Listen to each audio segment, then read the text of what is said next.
हा आहे ऋग्वेद मंडल नंबर 9 सूक्त 86 आणि मंत्र 26. याच्यात काय म्हटलंय की यज्ञ करणाऱ्या यजमानांसाठी पदार्थ आहे, याचा अर्थ केलाय त्यांनी. यज्ञ करणाऱ्या यजमानांसाठी परमात्मा, याचा अर्थ आहे जे धार्मिक अनुष्ठान करणाऱ्या यजमानांसाठी म्हणजे भक्तांसाठी परमात्मा सर्व रस्ते सुगम करत त्यांची विघ्ने दूर करतो, त्यांची सर्व विघ्ने नाश करतो, संकट दूर करतो आणि त्यांना पवित्र करत आणि आपल्या रूपाला सुगम करत तो कांतिमय परमात्मा हे लिहिले त्यांनी. बघा, हे आहे कवी, आपण त्याला कबीर म्हणतो. कबीर यांनी त्याचे 2 भाग केले. त्याला कवी म्हटलं. कवी, त्याला आपण कबीर पण म्हणू शकतो, ऋ लावून खाली विसर्ग लावू शकतो, तर कबीर पण लिहू शकतो.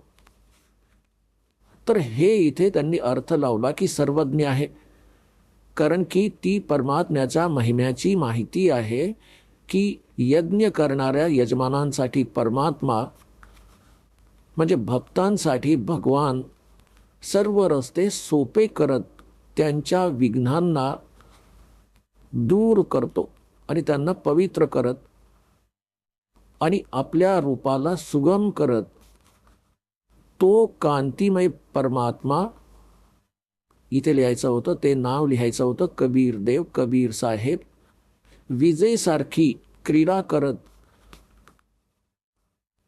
वरणीय पुरुषांना प्राप्त होतो. वरणीय पुरुषांना प्राप्त होतो. वरणीय म्हणजे चांगले, श्रेष्ठ, चांगल्या आत्म्यांना भेटतो.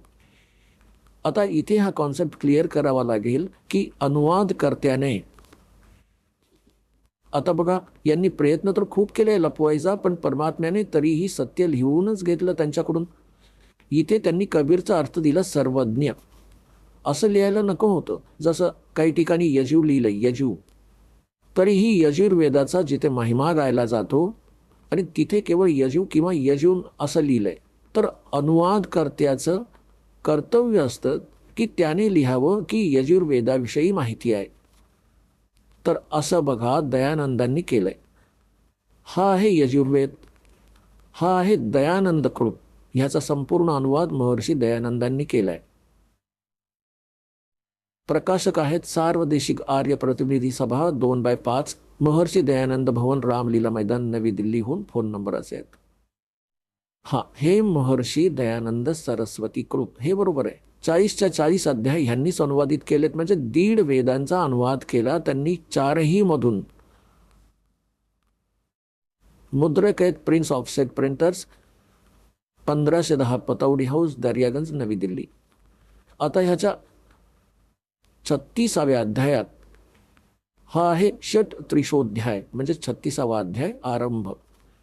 याच्या पहिल्याच मंत्रात लिहिलंय रचम वाचम प्रपद्ये मनो यजुहू. यांनी कवी, कवी लिहिले ना त्यांनी, तर ते यजू समजा, यजुहू. तर त्याचा अनुवाद स्वामीजींनी इथे केलाय. बघा,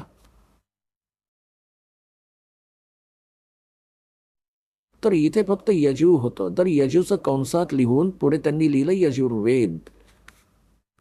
अगदी योग्य केलं. जर इथे कवी असतं, कबीर लिहावं लागलं असतं, कबीर देव, जर यांची बुद्धी काम करत असती, जर इथे आपण यजूचा काही वेगळाच अर्थ लावला, यज्ञस्तुती, यज्ञ योग्य सामग्री, तर मग ह्या यजुर्वेदाचा महिमा कसा समजून येणार की हा यजुर्वेद आहे, याच्यात जे पण काही लिहिलं आहे ते यजुर्वेदात आहे. तर अशाच प्रकारे इथे जसं यजू आहे तर यजुर्वेद लिहिलं, तर आम्ही जिथे कवी आहे तिथे आपल्याला कबीर देव लिहावं लागेल. आता आपण येतोय पुन्हा त्याच ऋग्वेद मंडल 9 आणि सूक्त नंबर 86च्या, हे परत आपण ऋग्वेद परत घेतलाय. हा तोच ऋग्वेद आहे. जो आत्ता तुम्हाला दाखवला होता सार्वदेशिक आर्य प्रतिनिधी सभामधून प्रकाशित आहे. आता आपण ह्याला घेऊया. यजुर्वेद आपण ठेवून दिला. आता हे बघा, ऋग्वेद मंडल नंबर 9 सूक्त 86 मंत्र 26 पुन्हा वाचूया.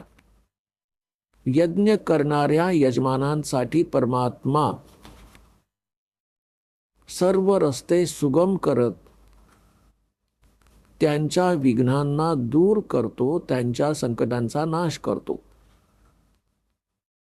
त्यांना पवित्र करत आणि आपल्या रूपाला, जेव्हा त्याचं रूप आहे तर तो निराकार कसा राहील, सुगम करत, तो कांतिमय परमात्मा.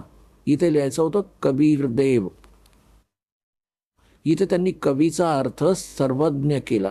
कबीर देव लिहायचं होतं.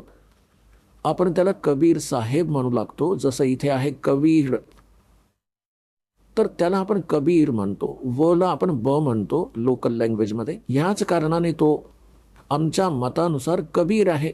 आणि वेदात कबीर लिहिलंय तरी काही चूक नाही आहे. जसं कोणाचं वेदप्रकाश नाव आहे त्याला आपण वेदप्रकाश म्हणतात, व्यक्ती तीच आहे. एवढंसं लक्षात ठेवा, व्यक्ती तीच आहे.